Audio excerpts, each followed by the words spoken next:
we should all be concerned about NATO really for three reasons. The first is it's absolutely clear now, and it's been developing since, in my view, 2014, when Russia invaded Crimea, that we, as part of NATO, are once again in a confrontation with Russia, which is really serious and might turn into conflict. And the most visible symptom of that, but not the only one, is the war in Ukraine. And we should be clear that as of today, that war is going in Russia's favor now, partly because of the things Russia has done to improve its performance and the way it equipped its army, and mostly because of the things NATO has not done in providing Ukraine with enough equipment. And that, of course, is on the back of NATO's failure to help Ukraine to deter the Russian attack in the first place. And the key point here is we had a very long time, at least 25 years, when Russia was not a threat. And indeed, at the start of that 25 years, when we wondered if we might actually be friends. And over that 25 years, of course, we have not kept our armed forces at a high state of readiness because we didn't need them.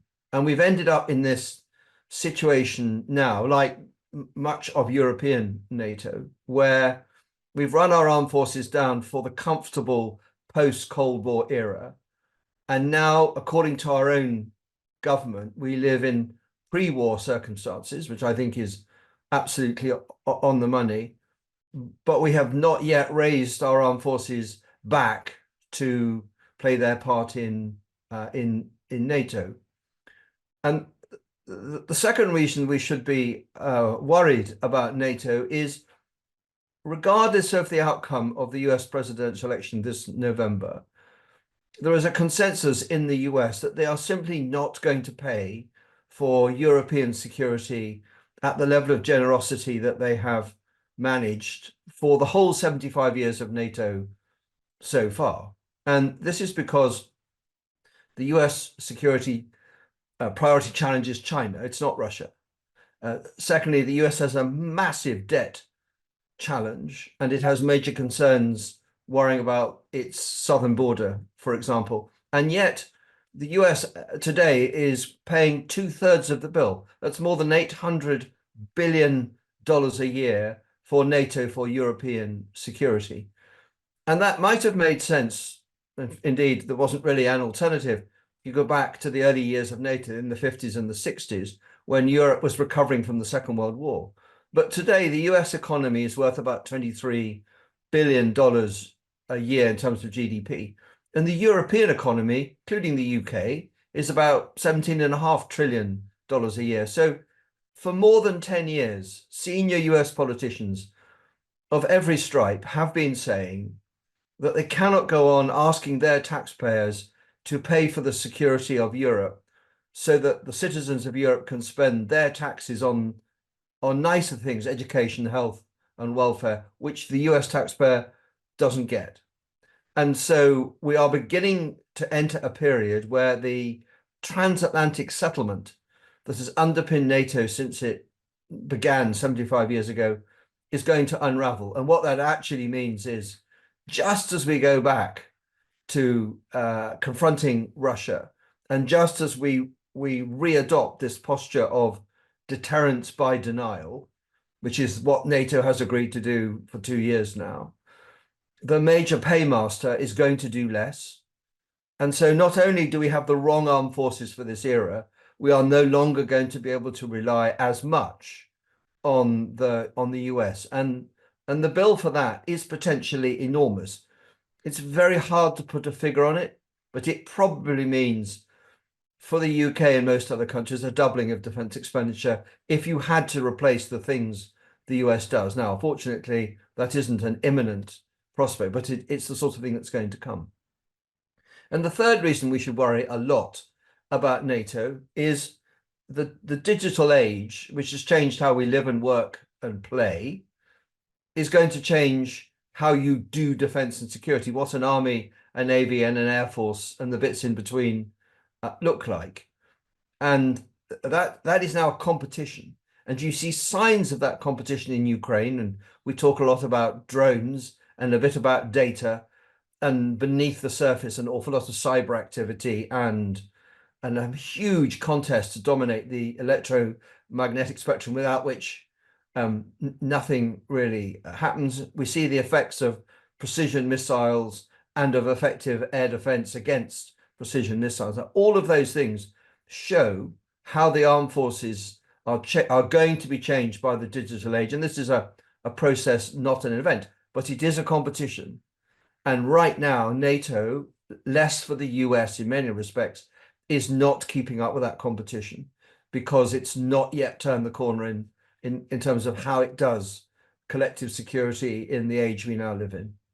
So the prize for NATO is, if it modernizes better than its opponents, it becomes more effective at a more sustainable price. The risk is that essentially it sits on its hands and its opponents gain that edge. And this is going to play out for the next half a generation at least, probably longer. And the fact is there's a gap, with the exception of the US perhaps, between what NATO says it needs and that transformative path we've talked about and what nations are providing.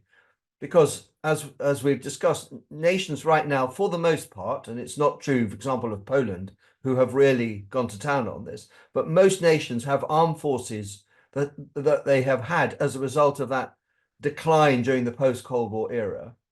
And now, much as they identify they're in trouble and they need to modernize, they're all looking at a stagnant economy, as we are, and where you have a public sector where the chances of raising taxes or borrowing more money are quite small. And what people want is not more defense. They want the NHS fixed. They want education fixed. They want potholes fixed.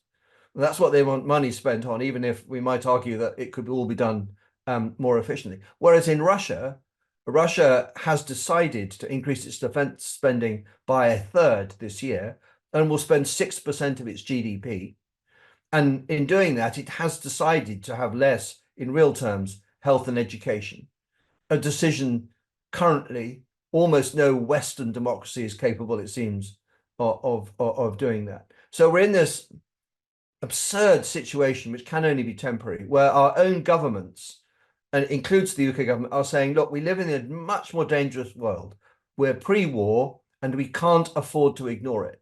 And then in the next sentence, they're saying, but given the state of our economy and our desire to provide high levels of welfare for ourselves, we can't afford to do anything about it. Well, this isn't going to work. We cannot live in a situation where our security is somehow unaffordably unaffordable. This is ridiculous. So the price of failing to deter is significantly higher than the cost of deterrence. But deterrence isn't free. And what we're being reminded now is that NATO, as an instrument of collective security, is a pay-to-play occupation. And there is no point every NATO member rather thinking the others will pay the bill. And if you look at Poland, they have stepped ahead, 4% of GDP, buying masses of equipment, and they mean to deter Russia. But that's not the case in most other European countries. So the price of failing to invest in our armed forces to reset our part of deterrence by denial is that you amplify the risk of a conflict with Russia that brings all the misery and agony and disaster of what you've seen unfold in Ukraine to at least parts of NATO, with much higher risk, because you will not necessarily have the same safety net from the US. And as we have to remind ourselves, if you're in great power conflict, there is no guarantee of a safe and satisfactory outcome. There's no immunity. There's no entitlement to having a comfortable victory. It may just turn out incredibly badly, all because you failed to pay the relatively modest but not ignorable price of effective deterrence.